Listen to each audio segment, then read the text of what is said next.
Il y a la forme et il y a le fond. Sur la forme, deux observations. En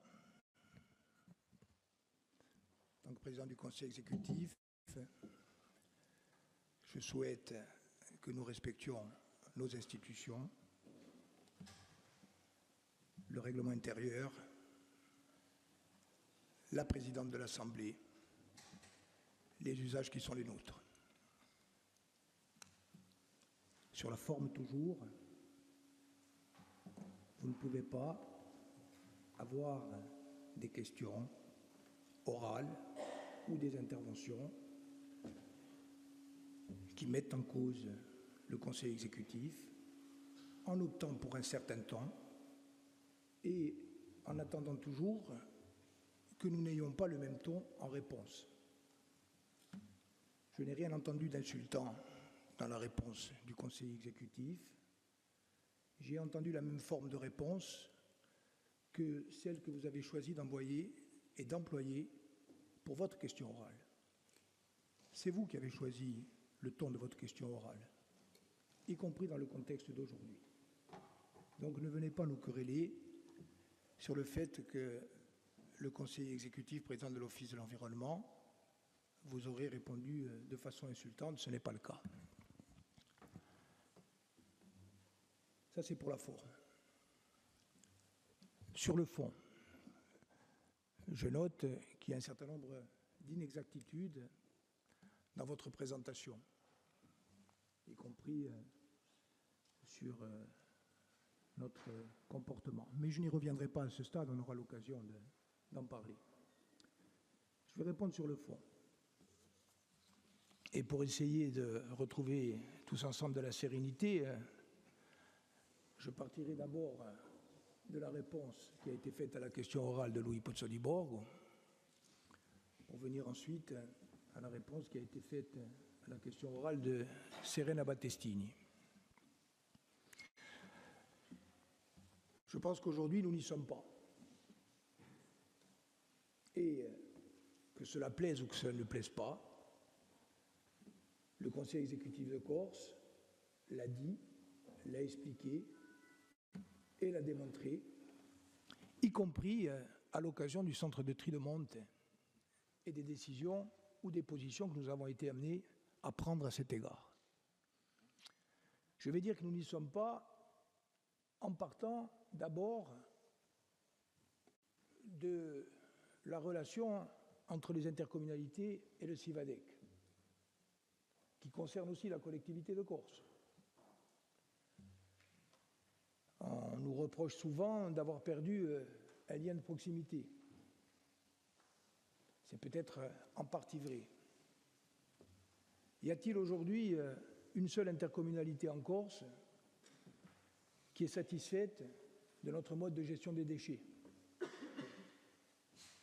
Y a-t-il aujourd'hui en Corse une seule intercommunalité, les intercommunalités qui ont la compétence de la collecte et qui ont fait le choix de transférer la compétence du traitement au CIVADEC?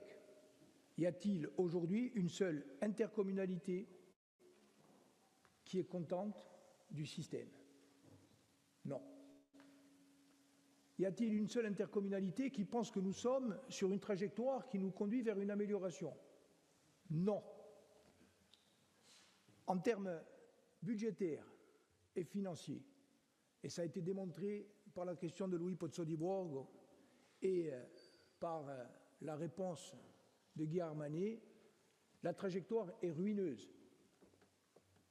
Elle est ruineuse et elle le restera,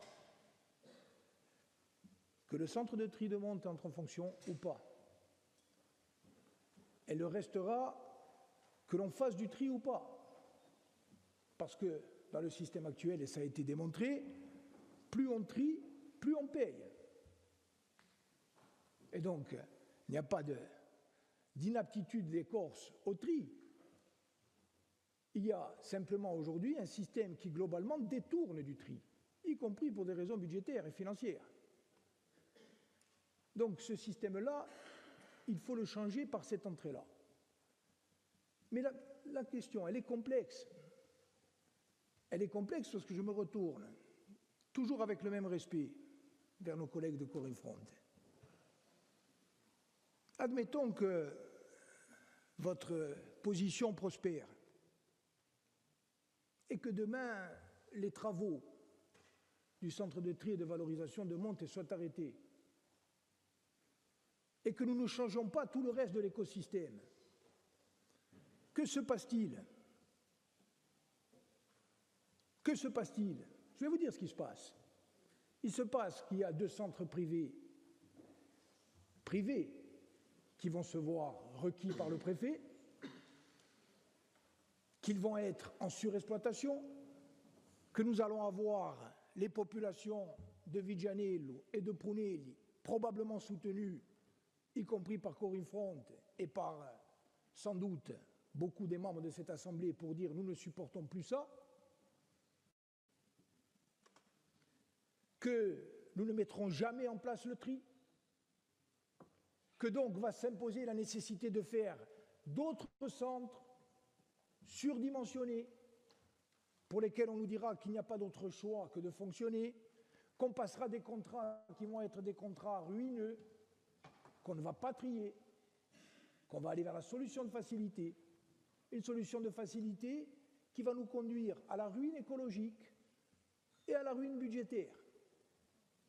C'est ça qui est en train de se passer.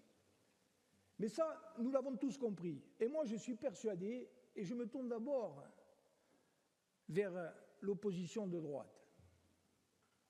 On ne peut pas être dans une guerre entre le CIVADEC, la collectivité de Corse. Et on ne peut pas être dans la défiance entre les intercommunalités et la collectivité de Corse. Si nous ne travaillons pas ensemble, nous allons tous et toutes échouer. Et puisqu'on parle beaucoup d'alternance, s'il y a une alternance dans 3 ans ou après, mais parlons dans 3 ans, celles et ceux qui seront en situation de responsabilité se retrouveront dans une situation tout autant ingérable, sauf que 3 années supplémentaires auront passé. Donc moi, je pense que le système dysfonctionne. Mais vous ne pouvez pas, et je termine, je ne veux pas être plus long, le président du Conseil exécutif, et c'est le règlement intérieur aussi, a le droit de l'être. Mais je ne veux pas aggraver la logique de tension qui a prévalu dans nos échanges, et moi je veux qu'on revienne à une logique de sérénité et de dialogue pour toutes les raisons que nous avons bien à l'esprit. Dans cette affaire, j'ai encore souvenir d'une réunion en préfecture de Corse où nous avons dit, premièrement, que nous n'étions pas d'accord avec le financement décidé unilatéralement par l'État du centre sur le PTIC dans des conditions qui, pour nous, n'étaient pas sécurisées. Deuxièmement, nous avons conditionné les travaux et l'ouverture de quelques centres de surtri que ce soit à une analyse sur la trajectoire budgétaire d'ensemble de la gestion des déchets. Troisièmement, nous avons dit et répété que si centre de tri et de valorisation, il devait y avoir, celui-ci devait être pensé et configuré par rapport à notre politique prioritaire qui est celle du tri à la source. Quatrièmement, nous avons constaté devant l'État qu'il n'y avait aucun moyen pour les intercommunalités aujourd'hui d'assurer un tri à la source. Il n'y avait pas les moyens financiers, qu'il n'y avait pas les moyens humains, et que plutôt que de financer des investissements sans stratégie d'ensemble, l'État et l'ADEME devraient nous accompagner, y compris sur les dépenses de fonctionnement, pour organiser et financer le tri à la source. Cinquièmement, nous avons dit, comme nous avons été toujours cohérents en la matière, que nous étions contre le centre de tri de Djunkaj, le centre d'enfouissement de Djunkaj. Et nous avons maintenu cette situation. Et nous avions dit également, et c'était inscrit dans notre plan, qu'il fallait des alternatives au stockage avec des centres territorialisés. Nous n'avons pas la compétence ni pour créer des centres territorialisés, ni pour identifier des terrains.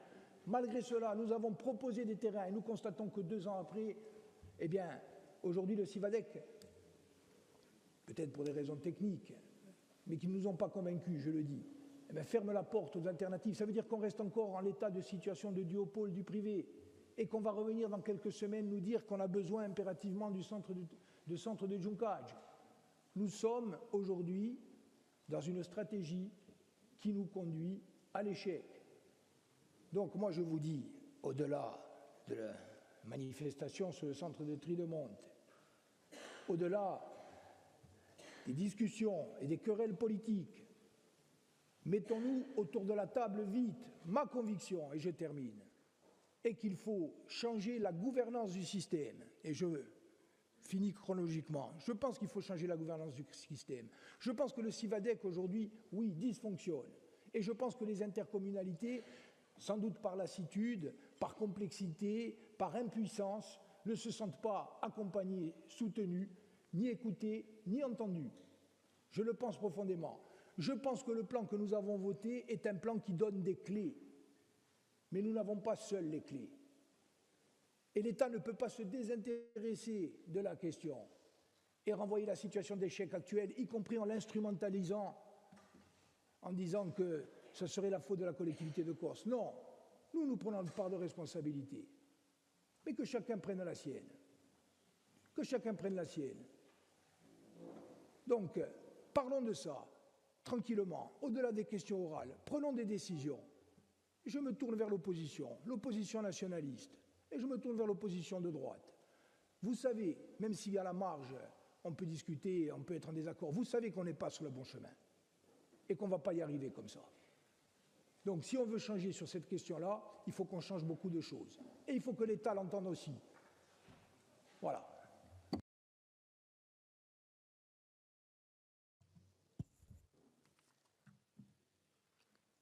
Bien, il s'agit d'un événement assez grave pour notre institution. Nous sommes dans la séquence des questions orales. Il y a non seulement un respect du règlement intérieur, mais aussi un respect des personnes et des modalités oratoires que nous devons employer les uns envers les autres.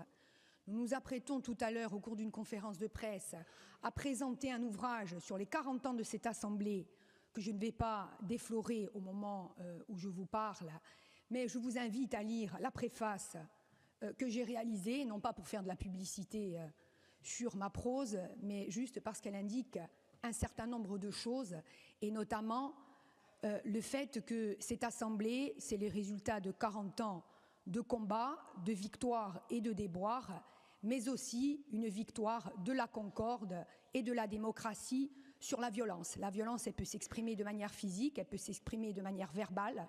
J'en use, moi, assez peu. Je ne dis pas que je ne suis pas violente, ça peut arriver, comme tout le monde, je ne suis pas une blanche colombe, loin s'en faut, mais que l'on soit bien au clair, moi je ne tolérerai plus qu'il puisse y avoir des échanges de ce type. De par la nature, et je ne parle pas d'ailleurs que du comportement de Paul Félix Benedetti au moment où on se parle. C'est-à-dire que ce soit la nature des questions orales, la façon dont on les rédige, la façon dont on les exprime, la façon dont on répond et le temps de parole utilisé par le Conseil exécutif, moi je crois que là, on est sur une mauvaise voie qui n'est pas acceptable du point de vue démocratique et du point de vue de l'objectif de concorde et de point d'équilibre que nous devons trouver au sein de cet hémicycle. Ceci étant dit, je ne me félicite que d'une chose, que les enfants n'aient pas été là au moment où cet échange a eu lieu. E dopo se lo la mudia anche io mudio, Sono una famiglia degli mudia, noi igu, ça nous brille una, mais ce n'est pas l'objectif et ce n'est pas ce qu'il faut faire. Donc, l'incident est clos pour ce matin. Il y aura une conférence des présidents dédiée non seulement au débriefing sur cet incident, mais sur les modalités opératoires à mettre en œuvre à l'avenir. Bien, il y a maintenant une autre question orale, voire deux autres questions orales à poser. On ne va pas priver les orateurs de la possibilité, les conseillers de pouvoir s'exprimer.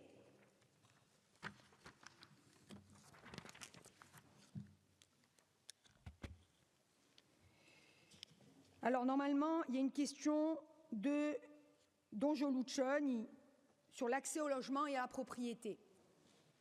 Vous avez la parole, monsieur le conseiller.